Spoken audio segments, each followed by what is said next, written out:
And this is called the golden question when we've got multiple guests on. And this is, Jan, you can ask one question to Cal about Everton and one question to me about Man City. And Cal, you can ask one question to Jan about Chelsea and one question to me about Manchester City. So, Cal, you're going to go first. Yeah. And I'm going to say you can ask me. And I have no idea what you're going to ask, and that's why we don't pre-prepare this. So it's going to be wearing, Andy?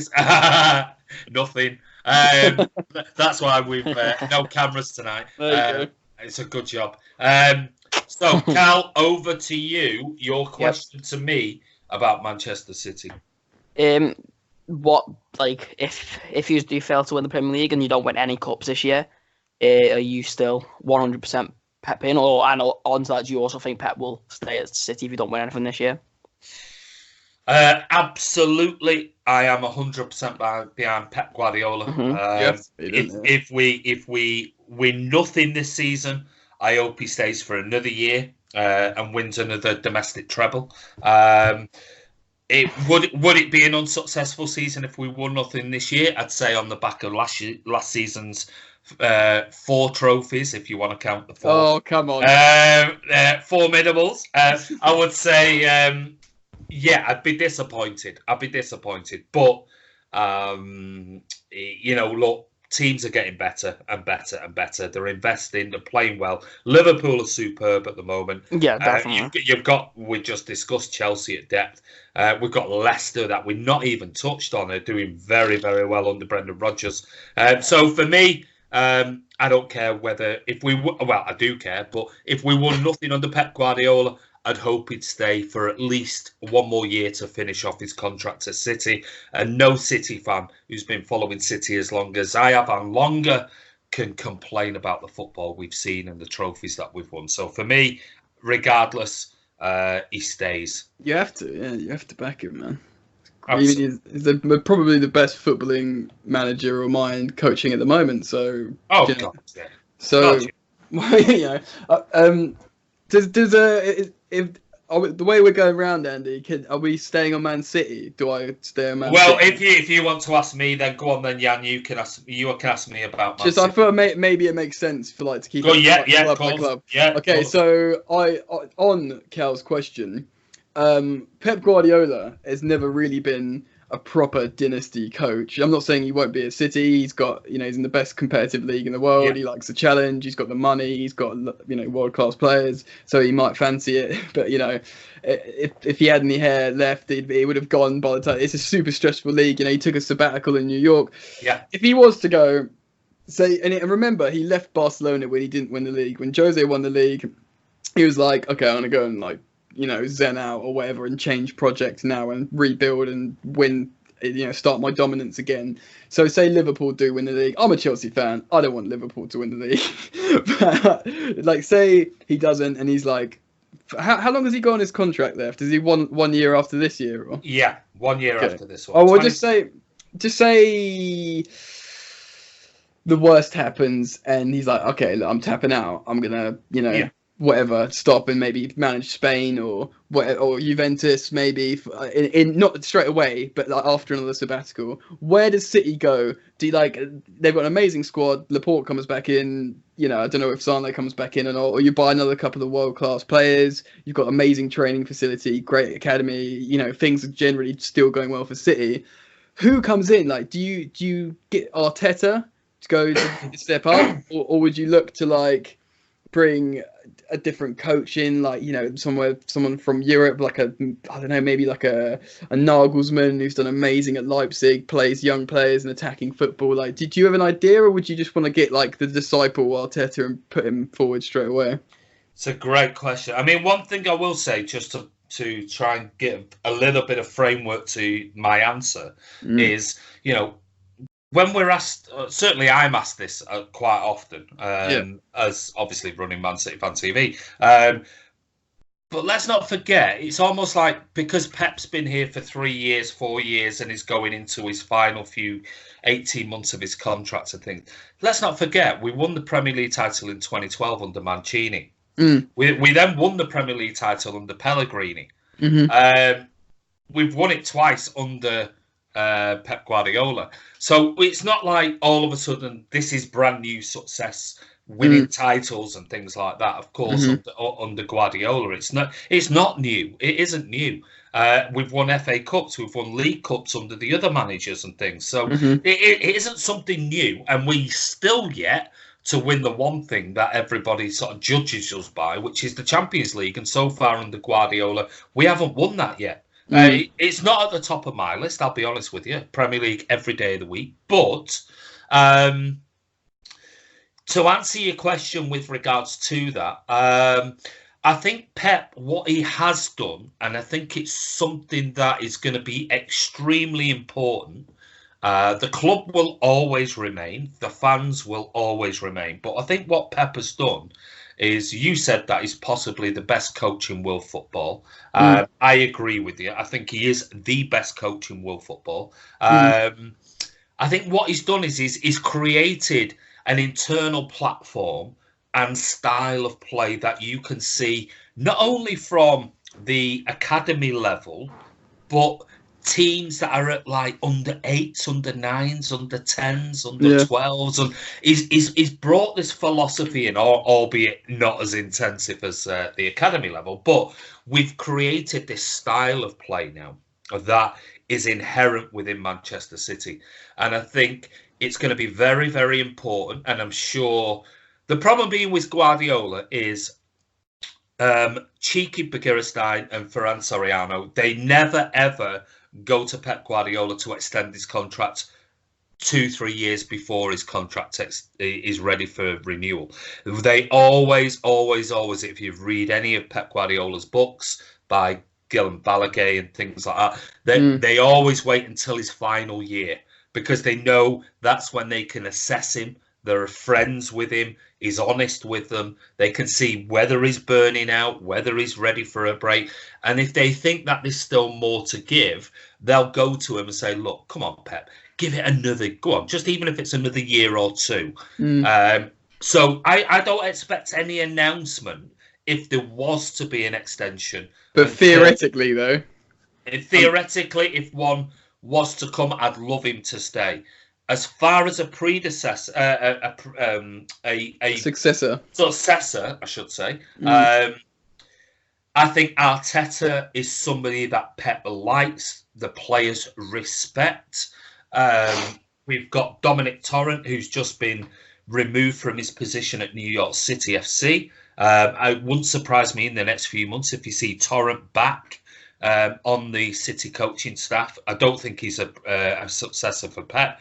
But I don't think Company is either. I don't think Patrick Vieira is either. I don't think neither of those two are ready yet. But doesn't Arteta know he's his number two? He's been I think if anybody, you've got a choice between the Ajax manager, or if anything, I would be surprised if Arteta doesn't step into Pep Guardiola's shoes when he leaves. It'd be my. If I had to put money on it right now, and I'm not a betting man, Mikel Arteta would be the man. Well, I think Ten Hag is nailed on for the Bayern Munich job, the Ajax manager, because he's got previous with them as well. Just quickly before we move on and to speak to Kel as well. When you talk about, I always wind up Man United fans about their dominance in the Premier League. I say your dominance in the Premier League correlates with probably the best domestic manager in footballing history in Sir Alex Ferguson. Like you were saying, you're reeling off the coaches. Chelsea have won Premier Leagues with 3 different managers. It's the club that's winning Premier Leagues. You had a manager winning the Premier Leagues. So I'm constantly winding up United fans saying it's an institution as Chelsea that win relentless Premier Leagues and Europe Leagues and Champions. But with you, it was a brilliant individual, which I tongue in cheek, I wind him up, but I actually starting to really believe that, Yeah, I'm totally with you. Yeah, I think that's true. I really do. I honestly believe. Oh God, I mean, it's so difficult because you could go on next season and win the league with Frank Lampard. You could do. Who knows? If Scudamore, if Scudamore has his way, he'll do everything he can to make sure somebody different wins the league, because it looks like it's going to be Liverpool this year. The media love Frank Lampard, so it'll be a nice. Yeah, of course they do. Yeah, of course they do. So, I mean, this is what I mean, and maybe we'll come back in 6 months' time, and we'll be going, Jesus Christ, how many decisions have Chelsea had this season? And look, they're now 2 points behind Liverpool with 5 games to go. Yeah. Can you win the league?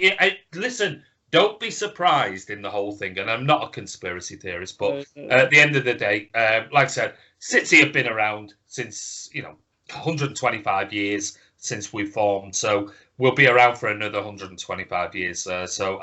When Pep goes, I wish him luck. It's the greatest football I've ever seen in my lifetime, watching domestic English football anyway.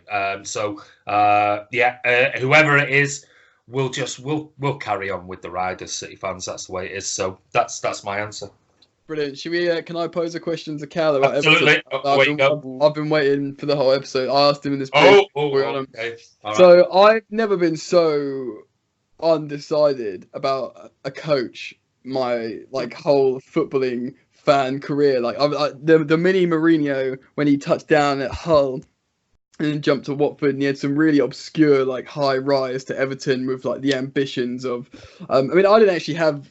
I might have had Everton in the top 8, but I put Leicester as 4th in my pre-season predictions, and everyone laughed at me, but not laughing now. Anyway, I digress. I've never been struggling to work someone out so much. Apparently, he's this crazy, meticulous guy that was given the nickname Mini Mourinho. The way he has every fine detail, ready to go, and he's apparently meticulous is the word of Silva. And obviously, a few games, it looked like he really was trying to build something.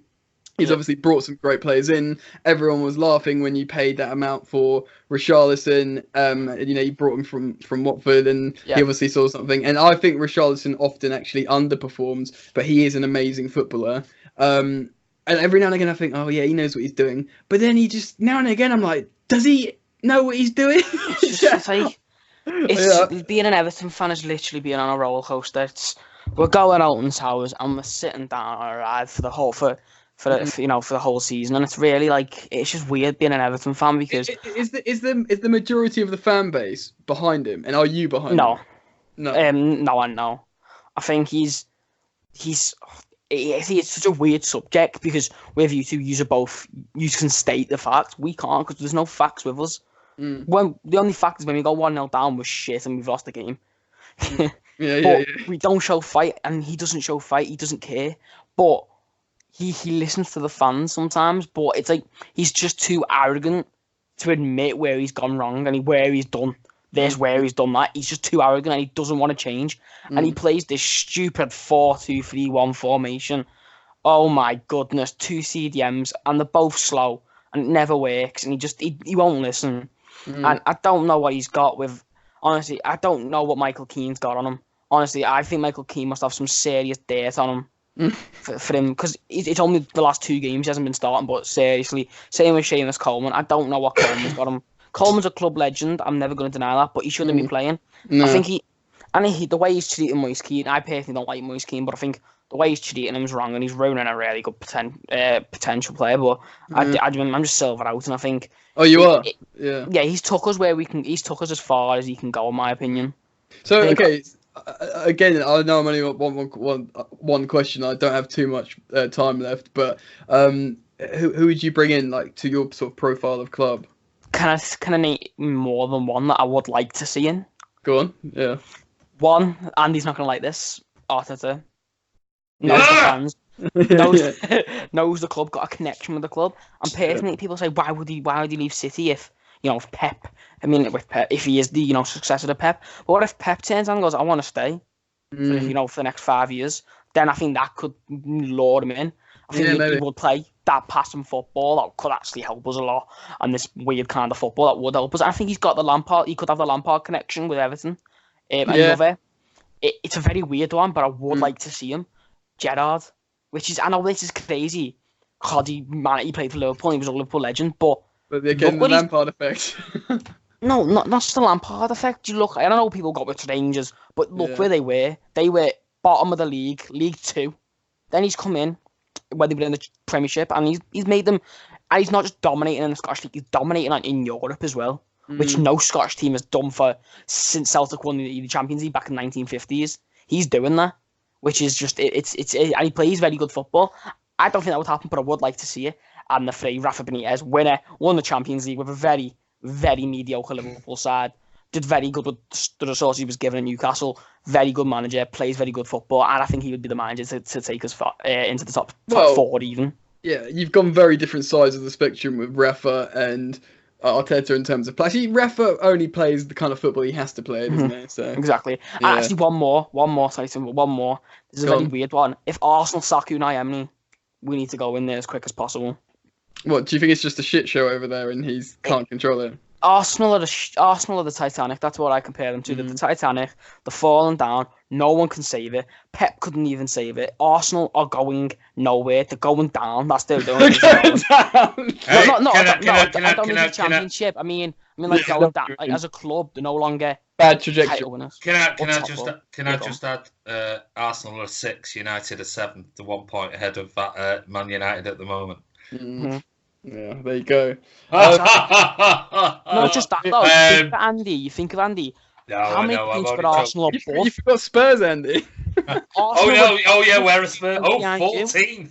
Arsenal were 2 points behind you a few weeks ago. Yeah, they blame Emery. But you look at it.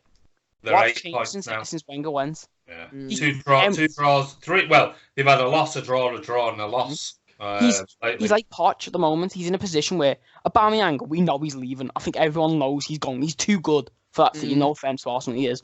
Ozil's a lazy sack of shit. Is a question for you, just both of you, and we've got to be very quick because we've got to wrap up shortly because we've got Jan's question to come. So, do you think, honestly, Jan? And I know you're a Chelsea YouTuber and things like that, but do you think the whole Arsenal Fan TV and the fan base itself has created the toxic atmosphere at Arsenal since? It's exactly. Well, let's face it, 4 or 5 years ago. I'm not saying they are the sole providers of it. No. Do you think it's really? Do you honestly? And I'm being really impartial because I'm a YouTuber.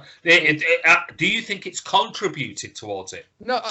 Why they're not called Arsenal Fan TV anymore? Well, AFTV. Yeah, and why are they called AFTV? Because the club did like a cease. Because they like, hold on a minute. This is fucking bull. They originally let them do interviews with Santi Cazorla, a few years back and all that. And now they're like, oh my God, what's happening? To use Cal's words, the fucking Titanic, we're sinking.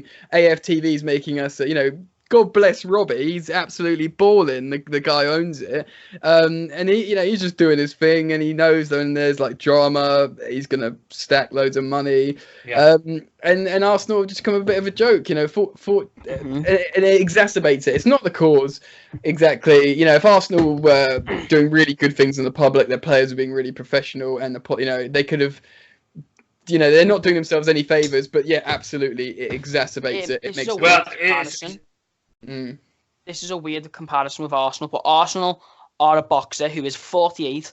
They won a lot, and now the career's slipping. They can't admit that they're over. Arsenal's time is done. They're never going to get back to it. Maybe not in my lifetime they'll ever get back to what they were. They're just not a good side no more. The fans are cockwombles, the absolute pricks, the Arsenal Fan TV.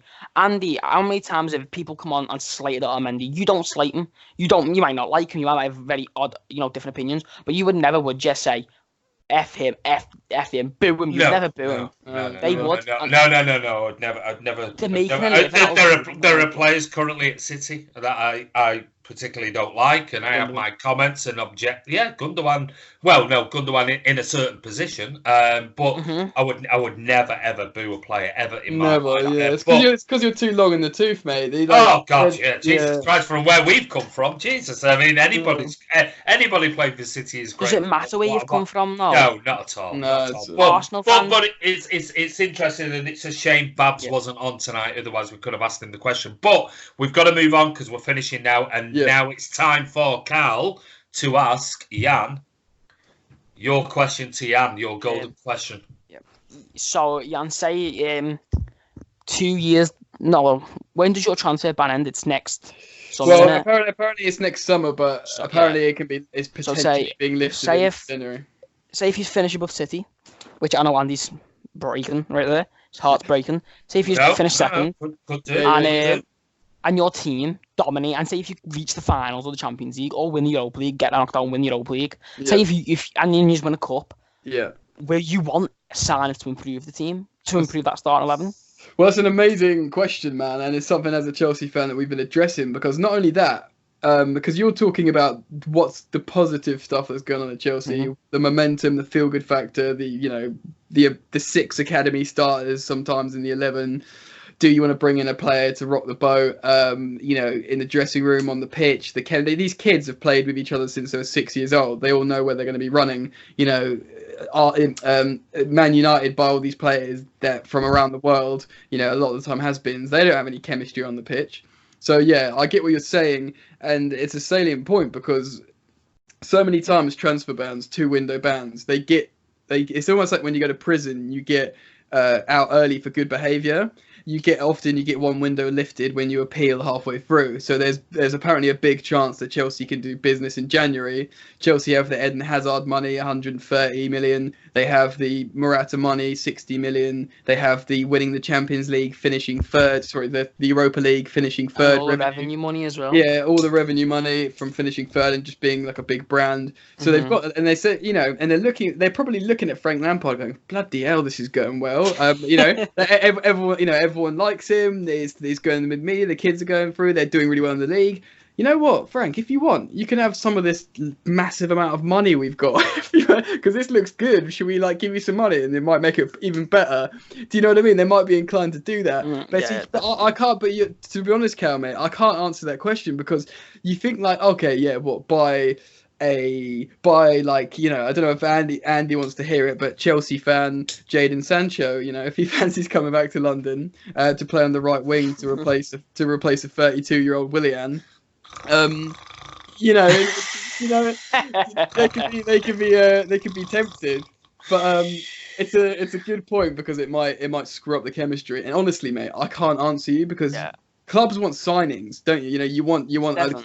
But at the moment, everything's going so well, and you can't really see a proper problem position. You don't want to change something that's already doing. You got Reece James. Reece James is coming in at right back to replace Azpilicueta. You got Emerson, who's the starting left back over Alonso anyway.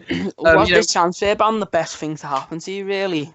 Well, in a sense, I don't know if it's the best thing because if they were always going to bring Frank Lampard in, then I think him, Jody Morris, and Joe Edwards, because they all worked with the youth anyway, they would have played the youth because they believe in them.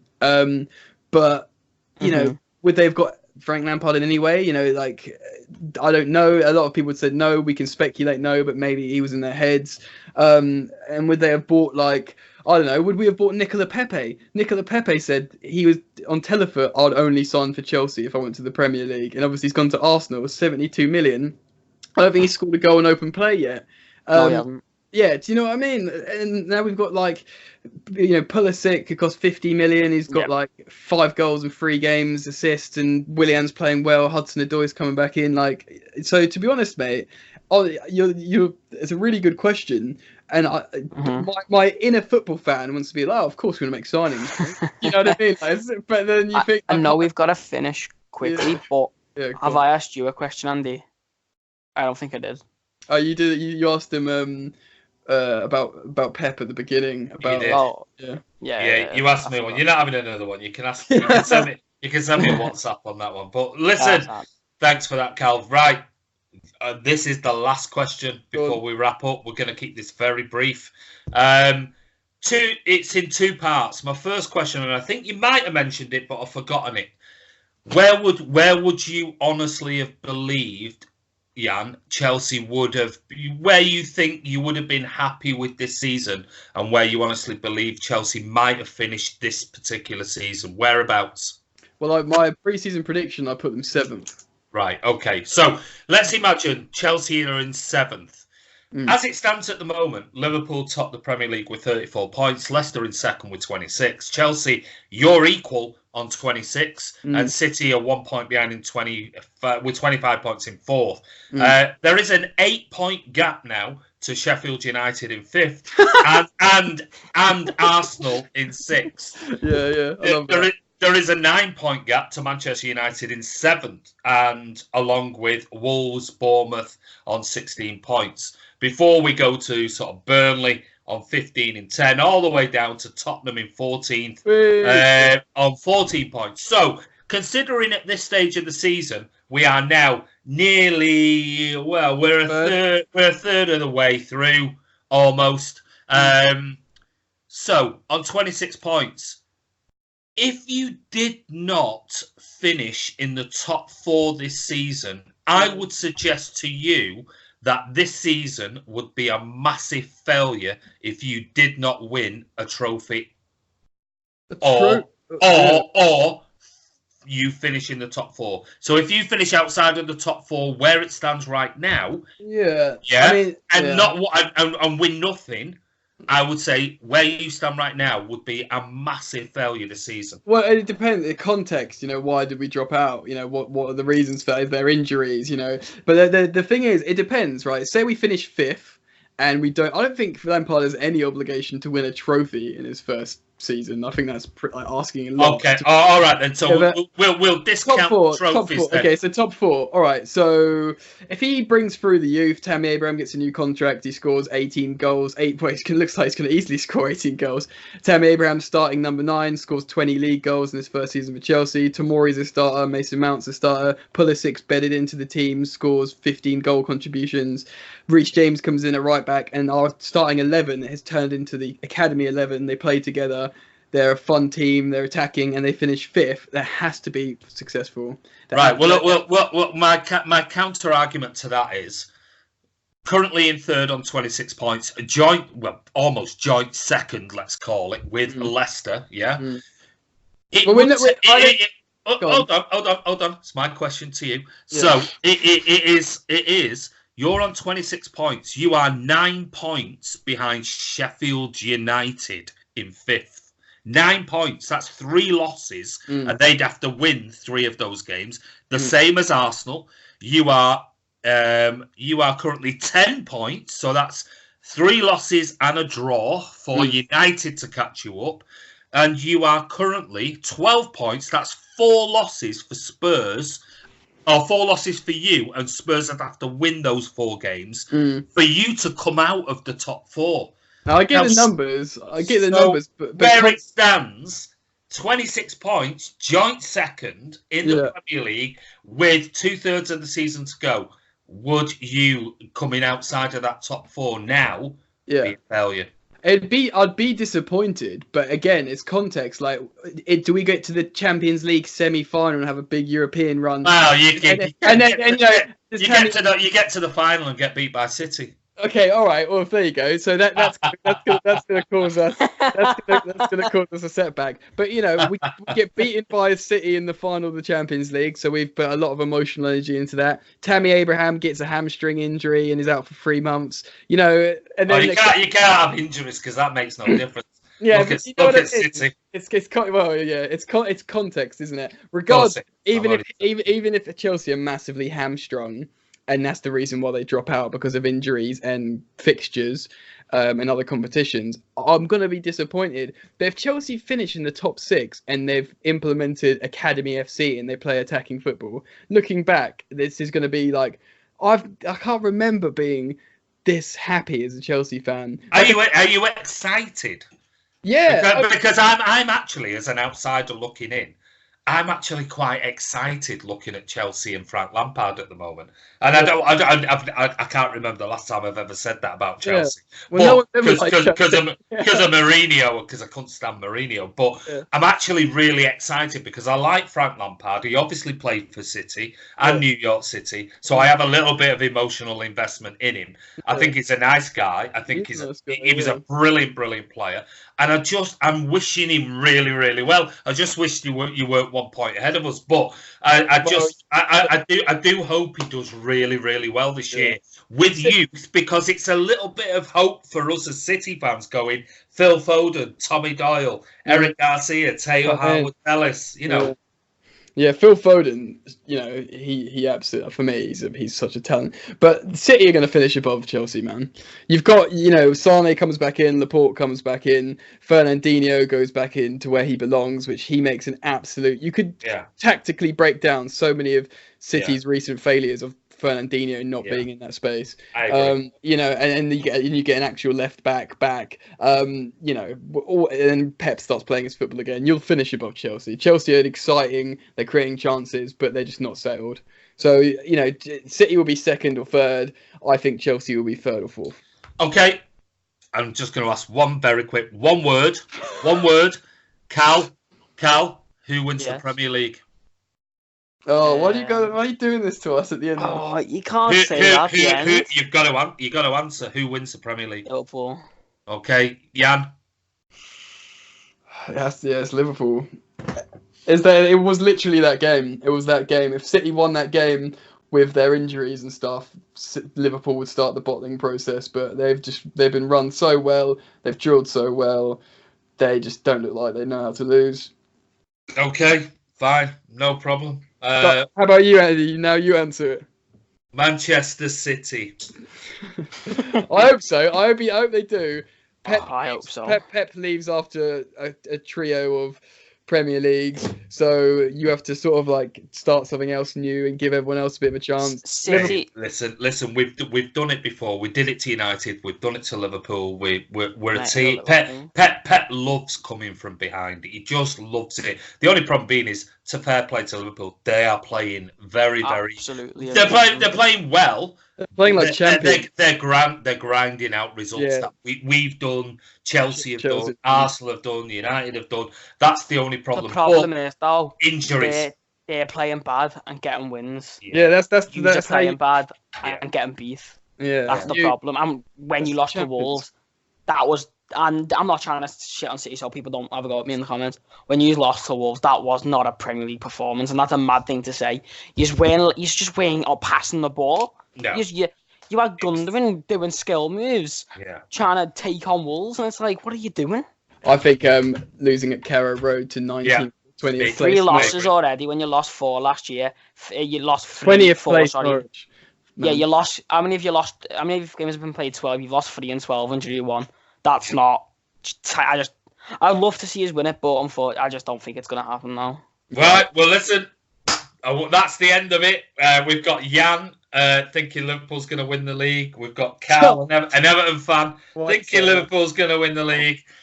I'm a Man City fan. I've got to believe. I just have to believe in Pep Guardiola. I do think it's going to be extremely difficult, mind you. I think Liverpool are very strong this year. They've got to go to the Club World Cup and stuff like that. And they're not getting the injuries this season so far.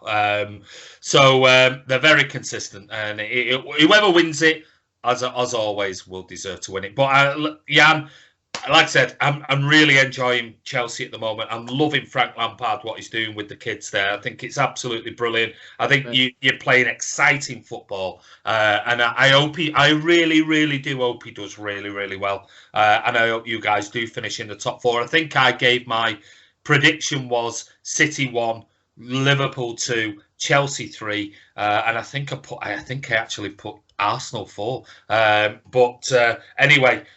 Jan, I want to say a massive thank you for coming on, mate. I know this has been a very long one, and this one we might put out in 2 parts. So because it's such a big one, we've covered so many things today. So Jan, again, can you just tell everybody where they can find you?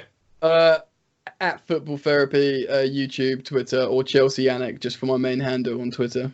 Listen, guys, go over and follow it. It's absolutely brilliant. If you want analysis, if you want analytics, if you want stats and figures and real in-depth stuff that we don't do on Man City Fan TV, go over and please follow, subscribe, and follow Jan on his channel. And Cal, where can people find you on Twitter? At Callum Blundell on Twitter, and on Instagram they can find me Callum_Blundell_03.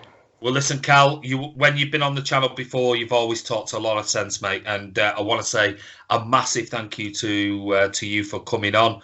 Pleasure. You're an absolute superstar, mate. Even though we're going to probably take Yerry Mina and Digne in January. But anyway, guys.